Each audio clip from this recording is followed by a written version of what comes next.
Bonjour, bienvenue sur ma chaîne YouTube L'univers de Megami en Reiki.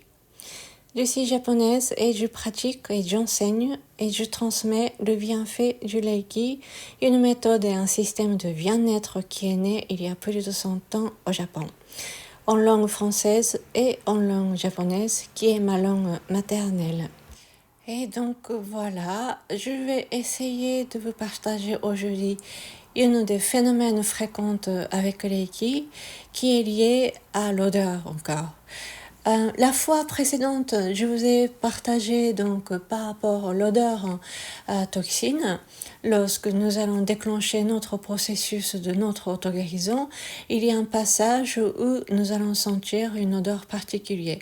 Mais il y a la version de bonne odeur, comme le parfum de fleurs et le rose, les lys, etc.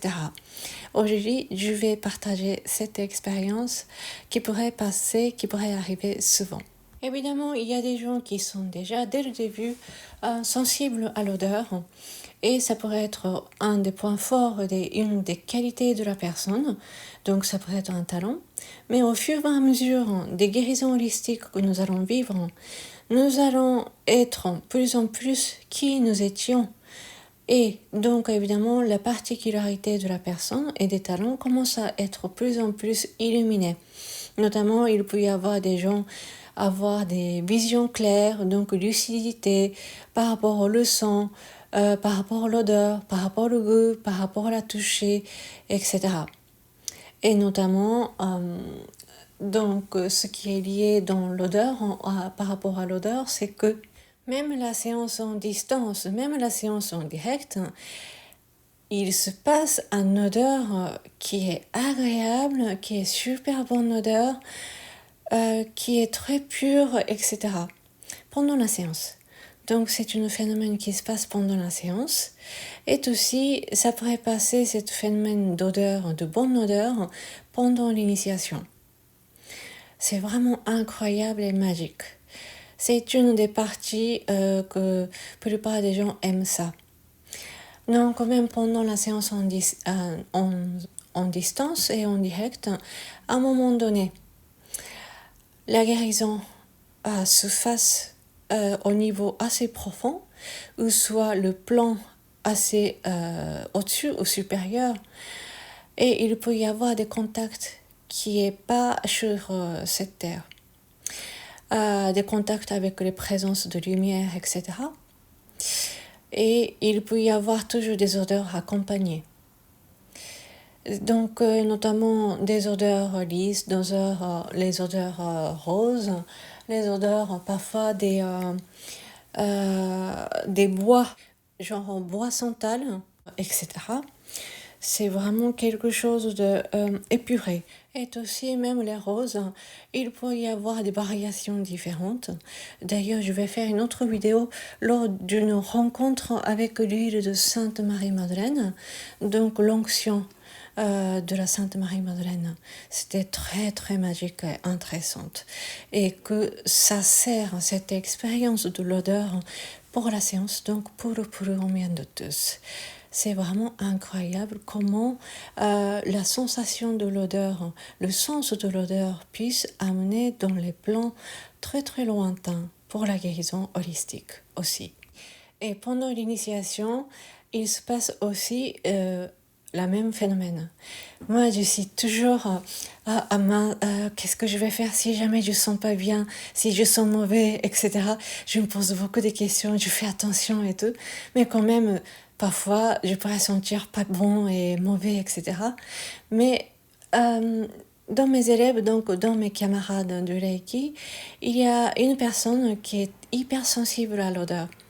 Chaque fois, jusqu'à présent, elle me dit « Ah, qu'est-ce que c'était bon, ça sentait le rose, etc. » Donc je me dis « Ouf, heureusement !» Et comme ça me rassure et tout. Ça m'était déjà arrivé et souvent, donc les cas, heureusement, que ça sente bon pendant l'initiation. Après, il s'était passé aussi pendant les rencontres Reiki, donc entre les praticiens de Reiki, moi j'organise pour mes élèves, donc pour mes camarades du Reiki, qu'on puisse exercer et pratiquer ensemble. Et que cette amie du Reiki qui a cette sensibilité, qui est comme d'habitude, qui partage son expérience avec l'odeur agréable, fleurie, etc. Mais il y avait deux autres copains du Reiki qui ont senti le même odeur. C'est ça qui est incroyable. Donc ces deux hommes, ces deux amis, qui ont pensé au départ que c'est moi qui mettais le parfum.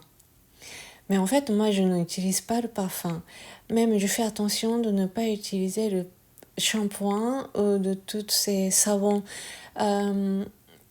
industriels et qui ajoutent l'odeur chimique, etc. Donc, je fais attention à ce que je mange aussi. Mais ça vient petit à petit, naturellement. Mais en tout cas, et puis même pour les lave-linge, liquide vaisselle, tout ça, je fais attention. Donc ça m'étonnerait que je sens quelque chose d'artificiel, à moins que je ne sens pas bon de ma fatigue, etc. Mais donc 3 personnes en même temps qui ont capté le même odeur. Donc c'est un phénomène fréquent avec les Reiki. Chaque individu sont différents, mais ils ont senti le même odeur. C'est incroyable. Donc pendant ce temps-là, il n'y a pas eu d'autres personnes qui ont mis le parfum, qui sentaient. Oui, c'était. Ils ont tous senti l'odeur de lys, pardon, le fleur de lys, et personne qui mettait le parfum. Personne utilisait l'huile essentielle non plus.